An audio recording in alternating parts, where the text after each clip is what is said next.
هل ينهض الاقتصاد الجزائري أم يتعثر؟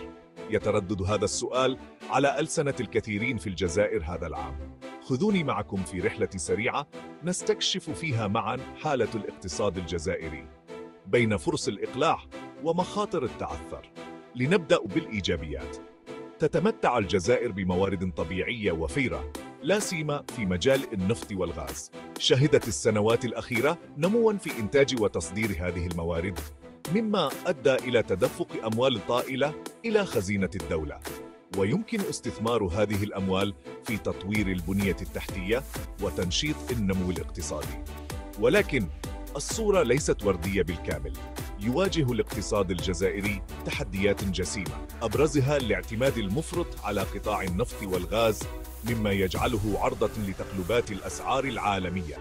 كما تعاني البلاد من ارتفاع معدل البطالة بين الشباب وقلة التنويع الاقتصادي. كل هذه العوامل تساهم في زعزعة استقرار الاقتصاد. مع ذلك، لا داعي لليأس، فهناك خطوات جادة تتخذ لتحسين الأوضاع. تسعى الحكومة إلى جذب الاستثمارات الأجنبية وتنويع مصادر الدخل من خلال دعم قطاعات أخرى كالزراعة والسياحة. إضافة إلى ذلك، تبذل جهود لتحسين التعليم والتدريب المهني، مما قد يساهم في خفض معدلات البطالة. إذن، هل سينهض الاقتصاد الجزائري أم يتعثر؟ تعتمد الإجابة على مدى نجاح هذه الجهود في مواجهة التحديات الراهنة.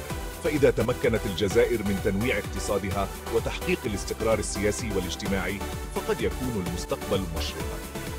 وفي الختام، علينا أن نتذكر أن التغيير لا يحدث بين عشية وضحاها، بل يتطلب الأمر وقتاً وجهداً متواصلاً وتعاوناً وثيقاً بين الحكومة والمواطنين.